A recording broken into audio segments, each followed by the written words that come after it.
live from my basement on a Sunday evening. We're back with the Dirt Drive podcast. I'm Tom. I'm here with Trevor. What is this, county radio? and the Cherokee Chief. No, the chief of Cherokee. Oh, sorry. Oh, geez, sorry. Is that like a Should we start over? a federal position? It is now.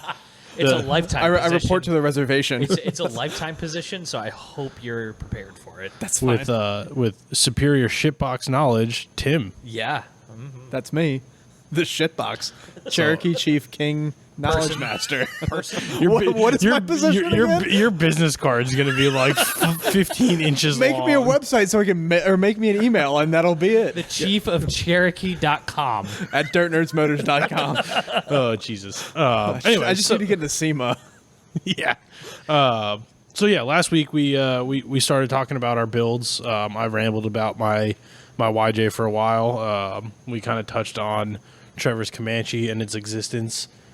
So I think we're gonna ramble about Trevor's build and the trials and tribulations and history of Building a that vehicle 3-year The shitbox build. 3 year, yes. Well, that's the closest thing we have to a bare chassis build we've ever done. Yeah. Yeah, I mean, it's a bare chassis when build. we started it. Yeah. Yeah, because it was... Because you just bought the body in a blown up 4-liter. No. I know, the 4-liter ran great, actually. It was a Jasper rebuild in there. Until you jiggled the wires and then never ran again. We'll get into You're jumping that. ahead there. We'll get into that. It had nothing to do with the motor being blown.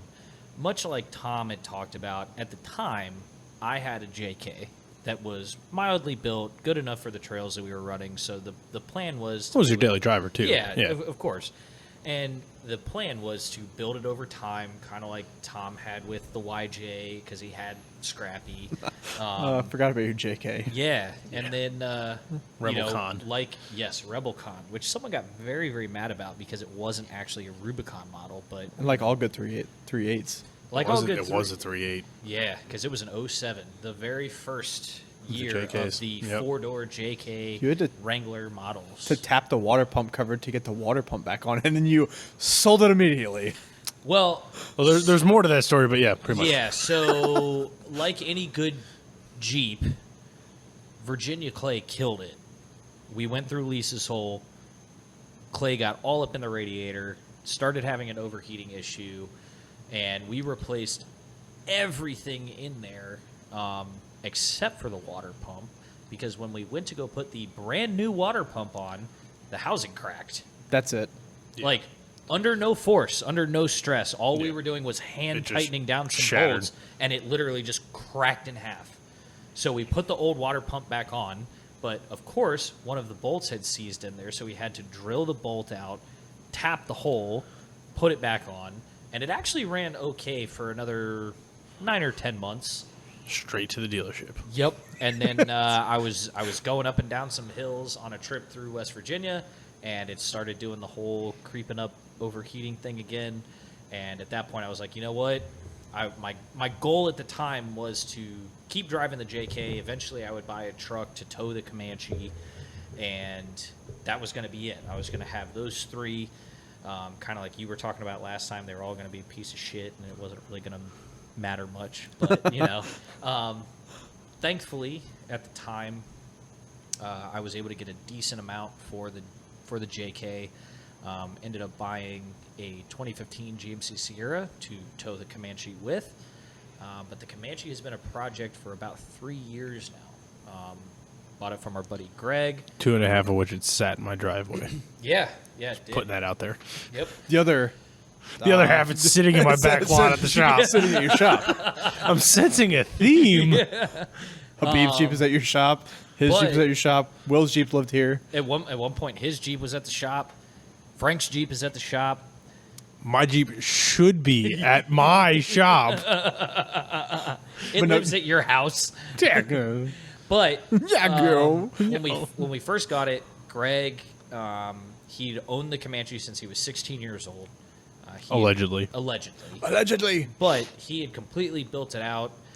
It was sitting on Bronco axles, 44 in the front, 9-inch in the rear. Is that an update on the Eagle? Oh, No.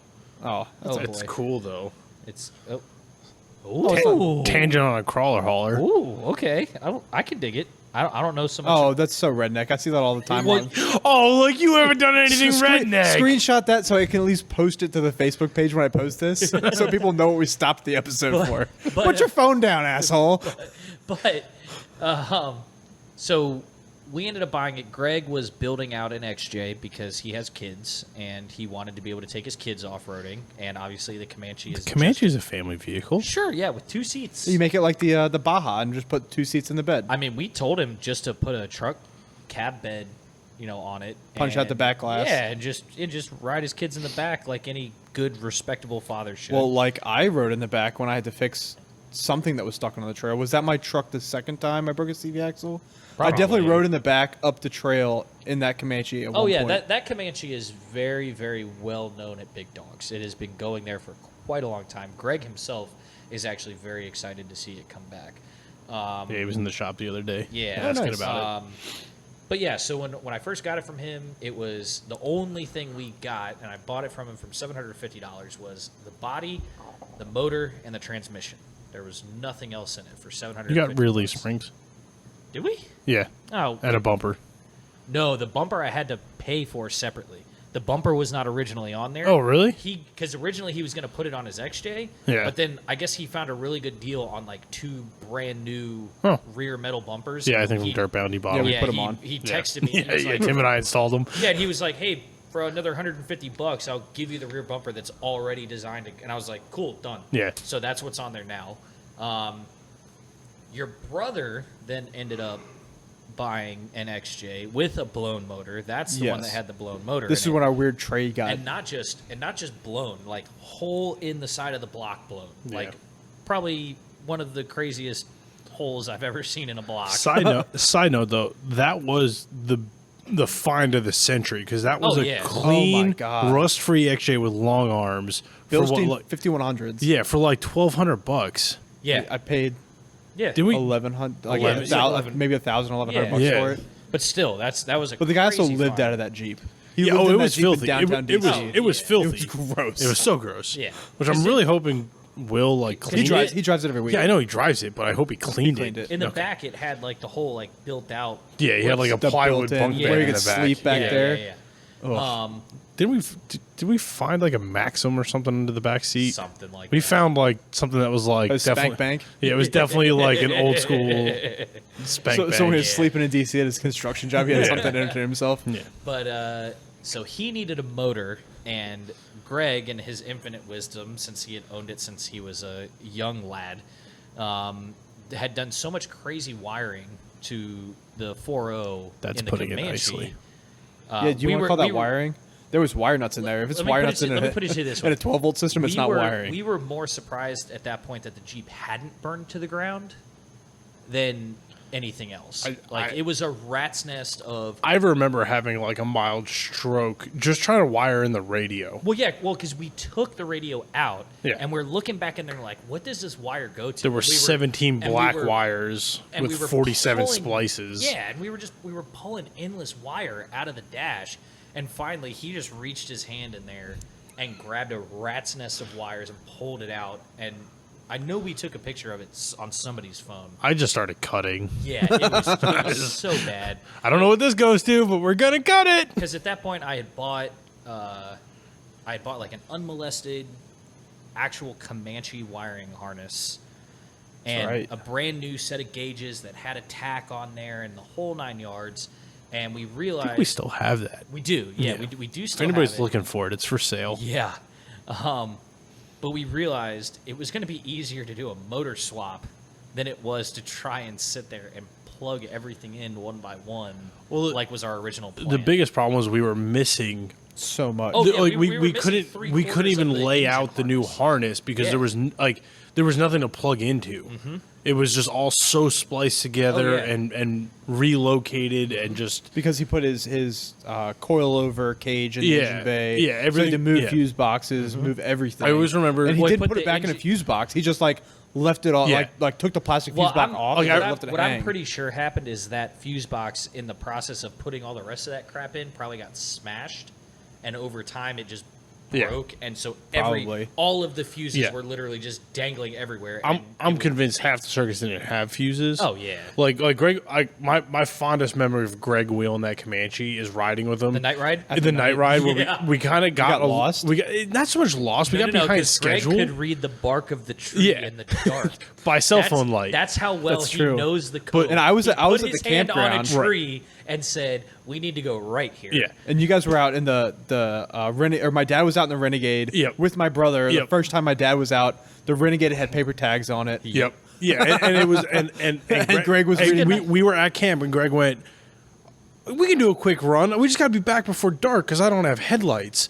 And then like the Renegade kind of got stuck, and Ben's Rubicon, which was still stock, got stuck, and his mom was hammered and totally out. freaking out, slowed us way down, and all of a sudden we're like All of a sudden, a 30-minute we're back. circle turned into We're 3 back in hours. that network off of like Logbridge and Wahoo. Oh, I know where exactly like where you everything turned. crisscrosses, and Greg is literally at every intersection because it's dark. Yeah. Getting out with his cell phone, literally reading the trees, going, yeah, we go left here, and like Jesus. And I was just like, Greg, why don't you fix your headlights? He's like, well, they kind of work, and he flips them on. They're and the dimmest just set of headlights They're the I've ever dimmest things seen. ever, and they're pointed in opposite directions. Like the right headlights pointed left, and the left headlights pointed right. And when we were digging through that wiring, we realized he had robbed power from the headlight circuit 3 different times, which is why the headlights were so dim. it- For prob- what? it- What did you rob it for? We have no idea. we have no idea. It was Because- just because- splices and wire because nuts half those all wires over. didn't go to anything. So he we- probably had 4 volts Like, run into those I headlights. power probed both headlight like assemblies individually. Perfectly good headlights. lit right up. Wild. Yeah.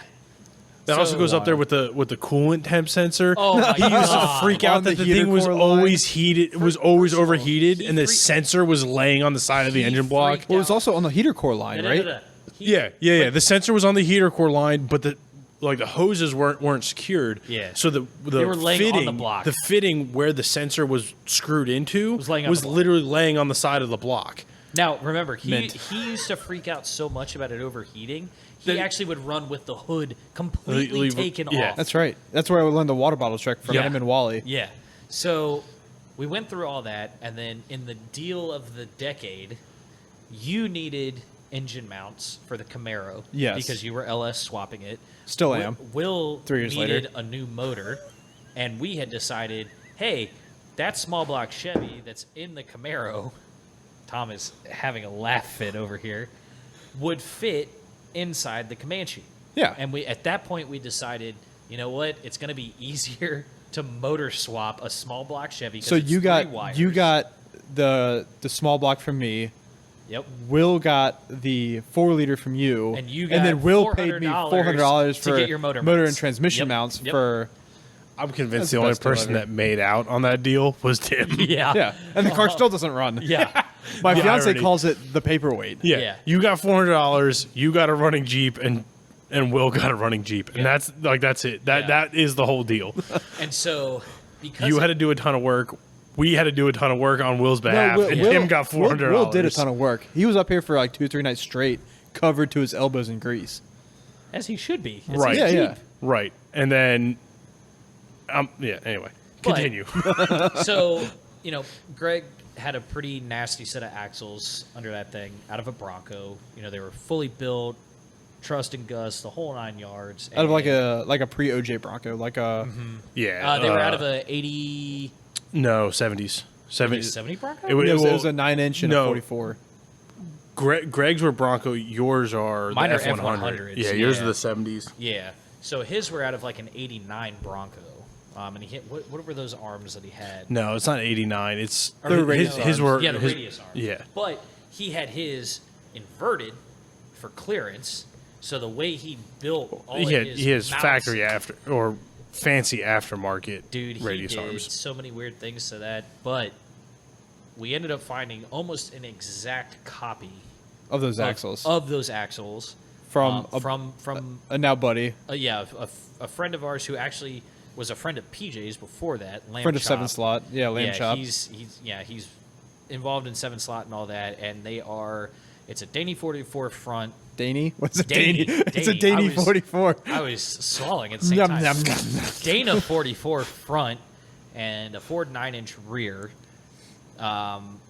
Completely, the front is completely trussed and gussed, all done up. 513s, has an ARB locker in the front, Detroit locker in the back. So definitely not making any tight turns anytime soon. Excellent. Yeah, Reed Racing knuckles, like these things were built to the nines. You know, And you got them for a great deal. I got them for $2,500 for the set, Yeah. which is absolutely insane. And the nice part is they were already underneath of an XJ, so they bolted right in. For the most part. Sort of. Yeah, for the most part. Can you tell Trevor's the parts guy? Technically, the They rear, bolted right in once PJ bolted them in. They bolted right in after we welded the custom mounts, found the... No, technically the rear did bolt right in. It Just not happened correctly. that the pinion angle was completely Okay, screwed. so one axle bolted right in right before we completely redid all of the mounting points. yeah. The front didn't completely bolt in. We had to redo all the steering. I feel like we should have Tom talk about the Comanche because he's the one who built it. Well, we redid the steering because the steering on that thing, much like Greg's, which to this day he couldn't denies. turn left. He was the Zoolander of Jeeps. he couldn't turn left because he thought his steering box was messed up. Yeah, he was. When in reality, He wanted a to tie rod. He His wanted to tie rod- relocate the steering box, but his tie rod was bent it and was hitting so the diff. bent that it would hit the diff and wouldn't allow him to turn I left. And he was convinced He was was convinced. so there was something convinced. mechanical Yeah. and not just his poor driving that ruined And me it. and Tom were at his We were. shop, It was the day you bought it. We were putting it on the trailer. and we're looking at this thing, and Tom goes, Craig, your steering's bent. It's hitting the diff. He goes, no. That's The just steer- part of the problem. It's really this. I need to relocate the steering box. And we went, no. You literally, it's stuck on your diff. Yeah. And he goes, no, that's not the Well, problem. the good news is that same steering and axle is now in his second Y or XJ. I think he replaced the tie rod though. I can only hope. Dude, I hope Yeah. so. Because he's going to be real pissed when he goes to pull that out of his shop. doesn't and turn. it doesn't turn left. But we ended up, Circle track racing, much Greg like, Browning edition. much like Greg's, Blue steel. the steering that was on the front axle, we realized not only was it bent, but it was also too short. So we ended Yeah. up taking all of that off. We got the Bolted Barnes, right in. The Barnes Barnes 4-wheel drive kit, the make it yourself steering kit. Yeah, they make a really nice Heim heavy duty it DIY kit, cut to length, Oh, weld it in is your bones. definitely heavy Bolton. duty. Although I will say, Yeah. Bolted right in. it definitely, the tube definitely cut way easier than we thought it would, considering how. thick That's it- years of experience of cutting things with angle Yeah. grinders. Bolted right in. It did. Right. The steering did bolt. Hit right the in cash once we button. built it. Yeah. Bolted right in after we spent an exuberant amount of time and money. But thankfully, it all fits together now. After it bolted in. So we've got a Jeep. We've got a Jeep body on Ford axles. Chevy drivetrain. Chevy. Yes, because now remember the Chevy drivetrain comes from two different Chevys. Two. Yes. Yes. We the accidentally bought a 4060. So we've got the small block V8 in there, and then we found an A incredibly gutless small block V8. We found an incredibly good Yeah, deal. yeah. Let's, So- hold on. so- Let's back that up. The small block V8 is not a 350 like most No, people it's are going to a assume it is. 307. It's a 307. When I first but got- it has a nice mild truck cam. It when does. I first got the car, I went to AutoZone, first problem, to buy a starter. And I had to prove to the guy that I had a 307 in it. He's like, that was never a motor made. And then I pulled it up for him. Yeah, he never thought it existed. It's a choice on their own website. Yeah, I had to pull it up for him, and then I did the research. It's a gutless. Oh, yeah. It's an emissions It'll be grade fine. 70s V8. It'll be fine. Yeah. Low end torque, not speed. But we cammed it. Not that either. Trevor's very optimistic. It'll sound great. It does sound good. Fantastic. Of course, it's got no exhaust on it, but that's neither here nor there. But Ready to run. then we found, or I guess it popped up on Tom's Facebook, where a guy was selling a transmission and transfer case. A 700 R4. Allegedly. What he had listed as a 700 R4. Which, for people that don't know, the 700 R4 is the cream of the crop for the Yes, off-road racing. It is like, fantastic. 4x4 community. Tons of aftermarket parts to build them up. Still hydraulically controlled automatic. Specifically built. 4-speed. Yeah. Yeah. Designed to go behind a carbureted engine. That But what doesn't you have a got, computer. what you got is the No, electronic. Hold on. It took us 2 years to figure that out. We got it for $200, transmission transfer case, And he delivered it. and he delivered it. So He it was, delivered it. It was a Nice. It was a great deal. So I've got a Chevy muscle car engine, which sits in front of a Chevy truck remaining drivetrain. Allegedly. Allegedly. Do we know if that 4L60 works? Because It those are grenades. Tom's shaking his head. It works. Oh, you've driven it? Yeah. Wait. I'm sorry. When did you drive the Comanche? Did I miss that? Was I away? I guess technically Brian drove it. It has no brakes. So Wait. we turned it on. That's my biggest fear. And he put it in drive, and it. So the pump works. We got that going Yeah. for us. Okay. So, That is a good thing because it That's is the pump start. that goes Yeah, I know, bad. yeah. yeah. So We're going in the right direction. yeah. Probably. Who knows? So it's Shit definitely- boxing it. Yeah. Oh, it's a Frankenstein Jeep if there ever was one. Are we driving the Comanche to Vegas? Is this I where will this is ride in headed? the If you put Corbos in the back with 4-point harnesses, I will ride in the back. It's got Corbos in the front, so we're halfway there. I think what we should do is hook your trailer up to the truck.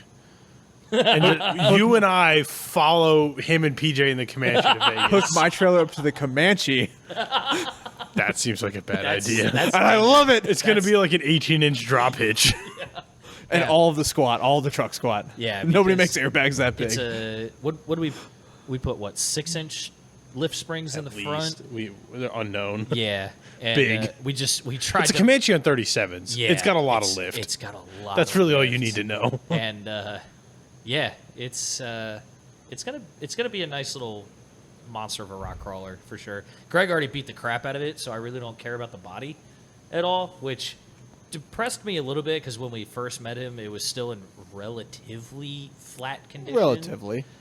Because he had actually taken care of it because he As liked good as a it. 30-year trail rig can look. Yeah, but the last year that he owned it, because he knew he was getting rid of it, he was just like, screw it, and rammed into every tree at the cove and just dented literally That was such a every fun bottle year. That's can. when we all had Jeeps that ran. Yeah. They were all junk, though. Oh, the memories. Yeah. But yeah, so it's been a lot of fun. I've learned a lot. Tom, you say that doing like our current Jeeps aren't going to be junk. But they're fancy junk. Yeah. No, they've still got But- square No, headlights and no. leaf springs. I'm driving the YJ with my pinky out. And I should Oh. actually Esquire. I should actually clarify something. It's not a Chevy small block that's in the Comanche. It's an AMC small block. Oh, 'cause that's it's in the AMC Comanche. blue. Yeah. Just Yay, for spare paint. Yes. Just because nothing's better than pissing off the Jeep people and the the Chevy Chevy people all in one shot. That's off-roading. But yeah, Tom had a can of legitimate AMC blue spray paint, and we were just like, it was orange when we got it from from you. Krager's Jeep. Yep. From Craig or CJ. Yep. When we So restored that properly. yeah. And he just was like, you know what would be really fun? Let's piss some people off. And I was like, how are we gonna do that? And he went, we're gonna paint your engine blue. And I was like, how's that gonna piss people off? Because I don't have the same. You know what I'd knowledge love that to he do? does. Speaking of pissing people off, Toyota-powered Jeep would make everyone angry. It would make me angry. Yes, that's the point. They're so no. Oh, Too I many love transfer stuff like that. cases. Too many transfer cases. But thankfully it's So what does it need? So how far are we from a trail day with it? What does it need? Tom, what does it need for a trail day? well. Thankfully, we just knocked out one of the biggest ones. We had to adjust the pinion angle, which required cutting off the old U-bolt eliminator brackets, welding new ones on, adjusting where they sat. So we've got all that taken care of. As far as the rear axle is concerned, all we need to do is either shim the calipers or adjust where the caliper brackets are sitting to make them fit appropriately on the rotors, Then because finish making the brake lines, bleed the brakes the brake lines are made for the front. and the rear. Not anymore. Just Tom cut him. no, That's what it sounds didn't like. know. PJ, when we were welding it, decided to wrap one of the hard brake lines around the axle. Right. Like I said, we need to clean up the brake lines. It is one brake line. They were still disconnected. We had the whole axle out to redo the spring purges. Yeah. So we Still needs an exhaust. We got to do shock mounts on the rear. You don't need shocks. Shocks are a suggestion.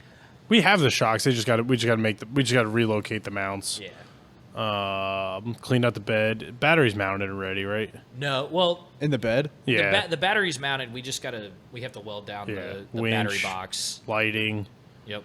gauges. Gauges are hooked up and work. How? What do you mean how?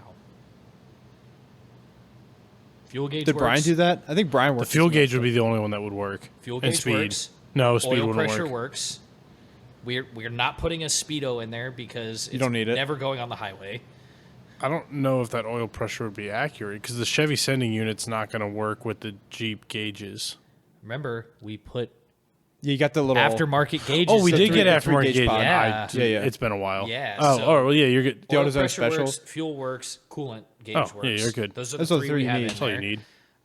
Okay, so Because gauges are shit good. box. Yeah, so those are all hooked up and they work. So headlights, You don't need Headlights, those. all we have to Suggestion. do is plug them in because they're Great. wired up. right? Yeah, because we did a whole aftermarket harness on that. Yep, yeah. So yeah, you're not as far So off as I feel whole, like you the are. whole harness is actually hooked up to everything it needs to be hooked up to. There's a lot of excess wire that we need to. I cleared my throat to lean away from the mic. I came back and I smacked the mic.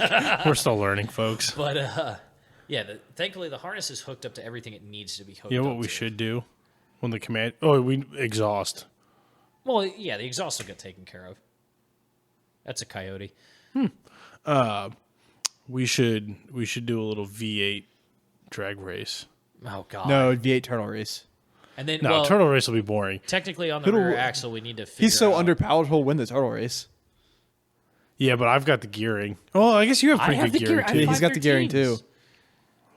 It's Ooh, that'd be 513s in there, good. 'cause All yours, right. yours are. We're gonna do a 456? drag. Yeah, 456 on 35. So I've got a vested interest in the Comanche. I think the Comanche will win the turtle race and the drag race, just because it's my motor. Ooh, and the drag. I'll give you.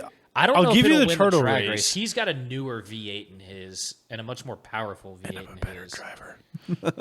I don't. We've never really seen him drive hard off road. He's always. Because Trevor doesn't drive hard off road. Yeah, he's always driven. He's he always. was He's always had a daily daily. driver. Yeah, he's always had drive the at home, baby. Yeah, so we've never seen him drive hard. You drove my Cherokee hard and almost hydro locked it. And you drove my Cherokee up Canyon. So I've Yeah. seen you drive hard, just in Dude, my Jeep. First of all, driving up Canyon wasn't driving hard. You just had to give it a little bit of gas. It's all in the skinny pedal. It's easy to not- give it gas when it's not your Jeep. Well, yeah, that's very true. Oh, this will be fun. So that brings up an interesting point. Trevor's gonna be on the biggest tires with the tallest gears and the most lock Yep. out of the three of us. Most lock. No, because technically the front I've got just locker as much doesn't lock. work. Yeah, but yours are automatic, so there's some slippage. Mine is also They automatic. in the I rear. spin 4 tires all the time. Mine is automatic in the rear.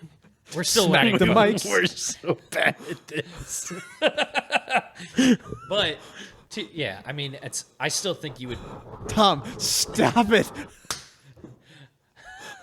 I think the YJ would take me in the drag race simply from a Weight to power ratio. I mean, we've had an underpowered fuel injected 90s V8. Oh, that was versus so, a okay, 1970s so he- underpowered First of all, carbureted V8. He brings up the fuel injected thing.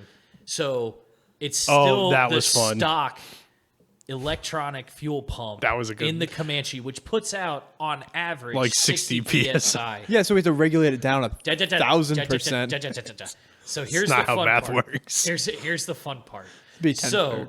the carburetor on the 307, for anyone who's interested, is designed to run between 1 and 5 psi of fuel input. 3 to 5. 3 to 5. He worked at the car museum. I trust him. Yeah. 3 to 5. So Brian and I went out to get a fuel regulator. AutoZone strikes again. AutoZone strikes again. We were so excited that they had one in stock that we looked at the package and it said, "Will regulate down between 0 and 5 psi." And we're like, perfect. We get it hooked up, we're getting it dialed in, And man, that thing is just maxed out on the gauge at 15 psi. We cannot And get it. leaking fuel. Yeah, and it's leaking. Spewing fuel Yeah, out and of we're like- every crevice we- like, on that regulator. We are literally tightening this thing down and closing the valve as much as we can, and it still will register 15 psi. Like fuel shooting out of the jets of the carburetor, even with the regulator closed. Almost Fantastic. flooded the motor. It did. It did. Yeah, it Did you did. pull the plugs? Yeah, we pulled the plugs because Jason, in his infinite wisdom, decided to go, die, your motor's screwed. Yeah, you your blew motor's motor blown. up. Like, you're done. Pulled all the spark plugs out. There was revved it there was up, fuel coming out of literally the headers. Just Perfect. shot fuel out of the headers.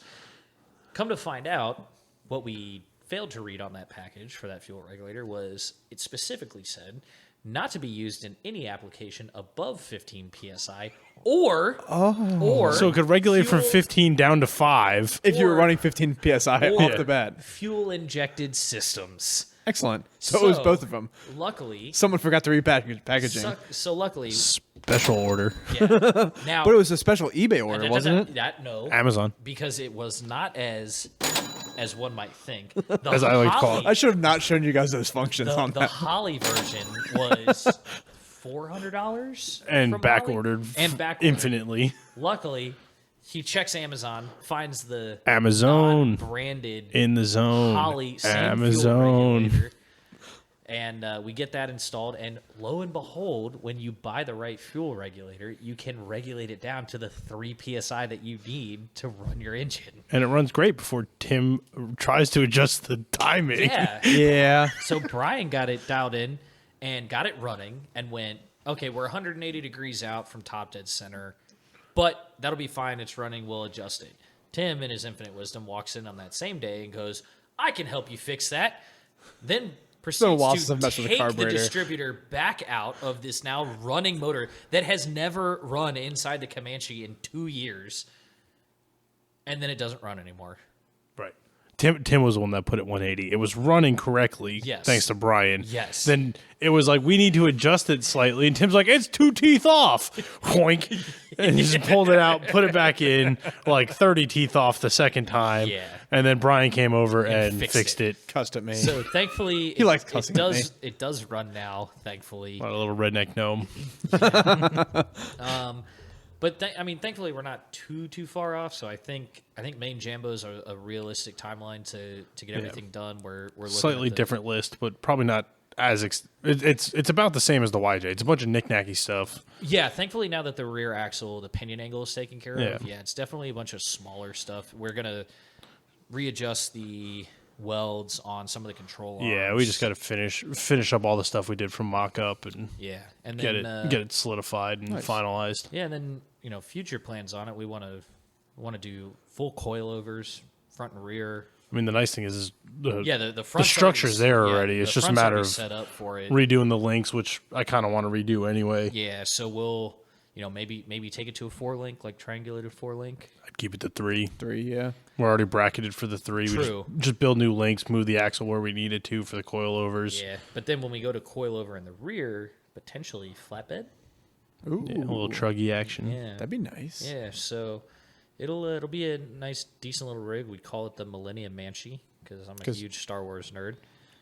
And as we have graced its name in the past, it is the legendary shipbox because of It's been around literally forever. it's locally. been around a long time locally, but obviously anyone who knows Comanches knows that they weren't it was not run for very many years, so there's not a ton of them on the road. So, much like the Millennium Falcon, you love it, but you still recognize that it's a piece of trash. And it's at some point something will get The held Millennium together. Falcon is like the OG shipbox. Oh yeah. Oh, yeah. Oh, Like- 100%.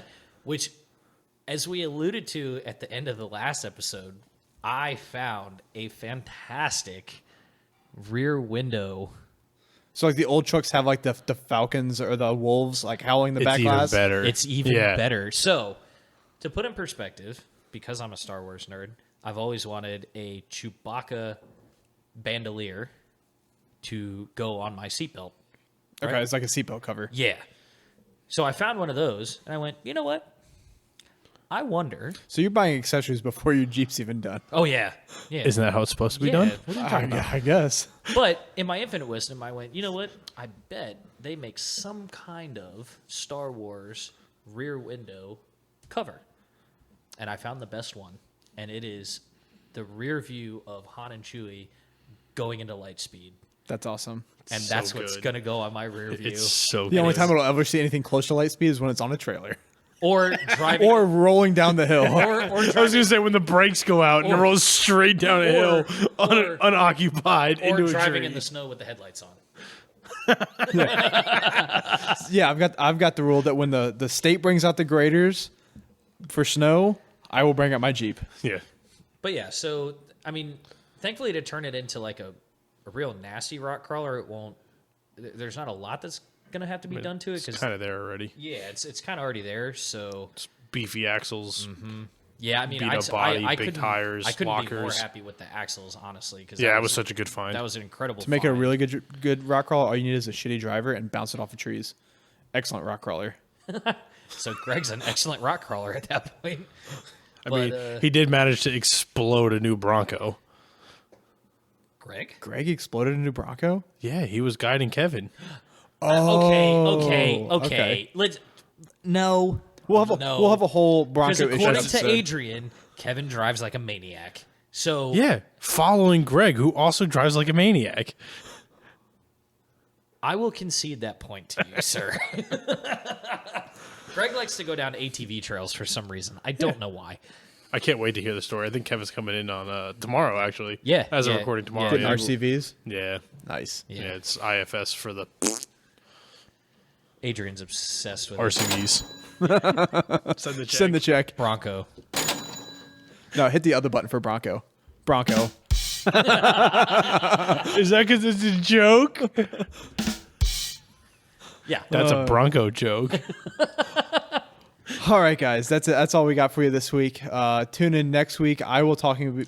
I won't be talking because I can't. What's up, Evan from Bruce Almighty? I will be talking about my experience with my Cherokee and getting it together and what I have coming up in the future for that. Follow us on all social medias at The Dirt Drive. We will be coming at you next Tuesday with a new episode. Check it out. Hit the button, Trevor. No, not that one. The off one. Bye, guys.